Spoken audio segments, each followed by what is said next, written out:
इस वक्त की बड़ी खबर सामने आ रही है। इस वक्त की बड़ी खबर सामने आ रही है। भारत पर हमले की फिराक में रोहिंग्या आतंकी संगठन, खुफिया एजेंसियों से ये इनपुट मिले हैं और कई राज्यों को अलर्ट पर किया गया है। एक महिला के नेतृत्व में हमला कर सकते हैं आतंकी, ऐसा सूत्रों के हवाले से ऐसी जानकारी सामने आ रही है। जाकिर नाइक से जुड़ रहा है कनेक्शन। सूत्रों के हवाले से खबर सामने आ रही है कि जाकिर नाइक से संबंधित ये लोग भारत में कई राज्यों में हमला करने की फिराक में है और ये रोहिंग्या आतंकी, जो कि जिनका मुद्दा तब सामने आया था जब नागरिकता संशोधन कानून भारत में जिस पर बहस चल रही थी, उस वक्त रोहिंग्या का एक मामला सामने आया था। उसी से संबंधित ये मामला समझा जा रहा है और जाकिर नाइक ने उस कानून का भी काफी विरोध किया था। और जो सूत्रों के हवाले से ये खबर सामने आ रही है कि जाकिर नाइक से ही संबंधित ये लोग हैं, ये आतंकी हैं जो हमला कर सकते हैं। भारत के कई राज्यों में खुफिया एजेंसियों से ये इनपुट्स मिल रहे हैं। कई राज्यों में अलर्ट जो है वो जारी कर दिया गया है। कई राज्यों की पुलिस को अलर्ट भेज दिया गया है। दिल्ली, उत्तर प्रदेश, पश्चिम बंगाल, पंजाब और हरियाणा समेत कई ऐसे राज्य हैं जहां पर ये आतंकी हमले की फिराक में है। कहीं पर भी आतंकी हमला हो सकता है, इस तरीके की जो जानकारी है वो खुफिया विभाग ने दी है। सूत्रों के हवाले से यह खबर है कि जाकिर नाइक से संबंधित ये लोग हो सकते हैं जो हमला कर सकते हैं।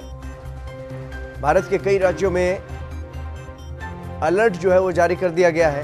पुलिस अलर्ट पर है। पुनीत मोहन हमारे संवाददाता हमारे साथ जुड़ गए हैं लखनऊ से। पुनीत, क्या कुछ जानकारी है, किस तरीके के खुफिया विभाग की तरफ से जानकारी दी गई है कि रोहिंग्या जो आतंकी है वो हमले को अंजाम दे सकते हैं?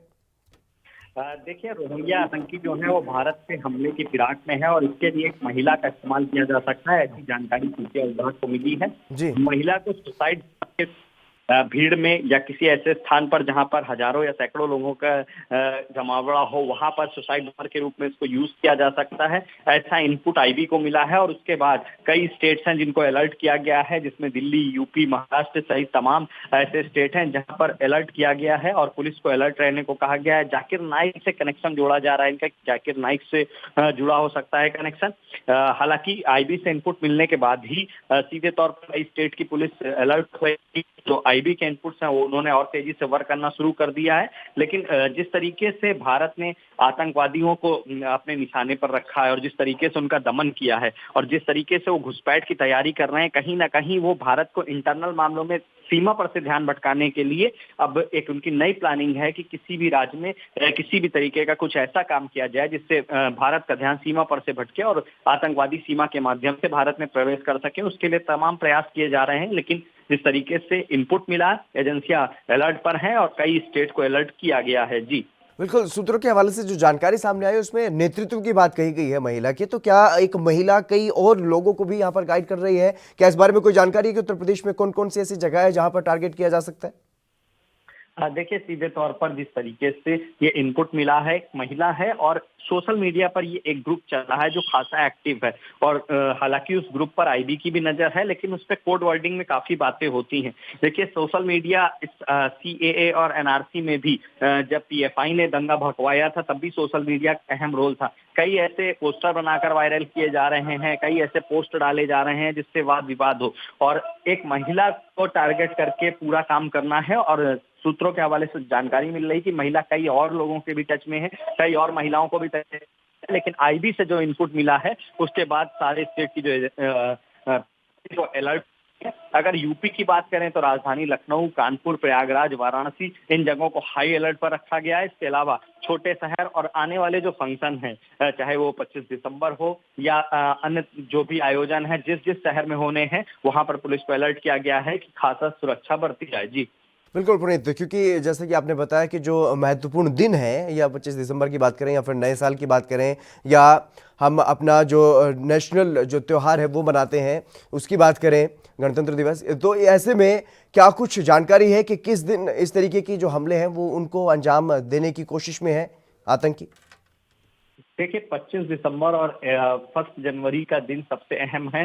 1 दिसंबर का दिन, क्योंकि इस दिन बहुत से आयोजन होते हैं, बहुत से क्लब्स में, बहुत सी होटल्स में पार्टियां होती हैं। वहां पर भी खासा अलर्ट किया गया है और हालांकि कोविड के चलते ज्यादा भीड़ नहीं हो रही है, लेकिन जिस तरीके से पार्टियों का आयोजन शुरू हुआ है, कहीं ना कहीं 31 दिसंबर की रात को लोग खासा सैकड़ों की संख्या में इकट्ठा होते हैं और कई जगह पर प्रोग्राम आयोजित होते हैं। 25 दिसंबर को भी ऐसा ही होता है। उसको देखते हुए अलर्ट जारी किया गया है और जो लोकल पुलिस है उनको भी इनपुट के माध्यम से लगातार वो टच में है और लगातार उनको इन्फॉर्मेशन दे रहे हैं कि किस तरीके से काम करना है। लेकिन स्टेट पुलिस को जो अलर्ट मिला है उसके बाद यहाँ सीधे तौर पर यूपी पुलिस अलर्ट हो गई है और आगामी 25 दिसंबर या 31 दिसंबर और 1 जनवरी को जो भी कार्यक्रम होने हैं उस पर उसकी खासा निगाह रहेगी। जी, इस बारे में कोई आधिकारिक जानकारी सुरक्षा बलों की तरफ से अभी तक? देखिए अभी तक सुरक्षा बलों की तरफ से कोई आधिकारिक पुष्टि नहीं हुई है, लेकिन सूत्रों की तरफ हवाले से जो जानकारी मिली है उसमें सीधे तौर पर रोहिंग्या जो है वो क्या आतंकी हमला करने के फिराक में है। अगर बात यूपी की करें तो यूपी के किसी भी अधिकारी ने भी इस पर आधिकारिक पुष्टि नहीं की है, लेकिन आईबी से इनपुट मिला है, एक मेल मिली है और उसके बाद पुलिस अलर्ट हो गई है। जी, इसके अलावा अगर बात की जाए, क्योंकि जब पुनीत सीए का जब मामला सामने आया था उस वक्त काफ़ी बहस चल रही थी रोहिंग्याओं को लेकर के, और अब जिस तरीके से खबर सामने आ रही है, क्या उसी परिप्रेक्ष्य में इस खबर को समझा जा सकता है?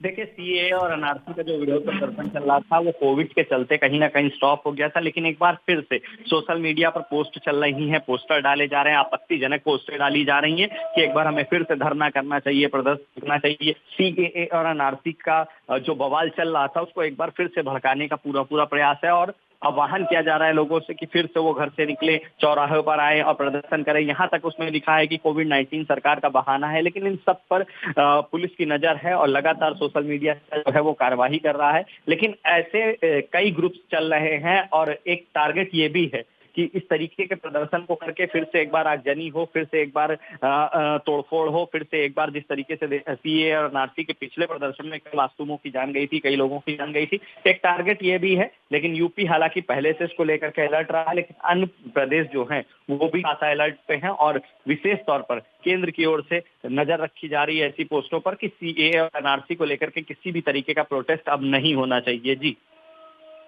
तमाम जानकारी देने के लिए बहुत बहुत शुक्रिया आपका। तो खुफिया एजेंसियों को इनपुट मिला है और सूत्रों के हवाले से ये जानकारी मिली है कि जो एक महिला है उसको वो नेतृत्व कर रही है आतंकियों का, और आतंकी हमले कई राज्यों में किए जा सकते हैं। इस बारे में अलर्ट जो है वो कई राज्यों को भेज दिया गया है। देश दुनिया की खबरों के लिए एएनबी न्यूज को सब्सक्राइब करें और बेल आइकन दबाएं।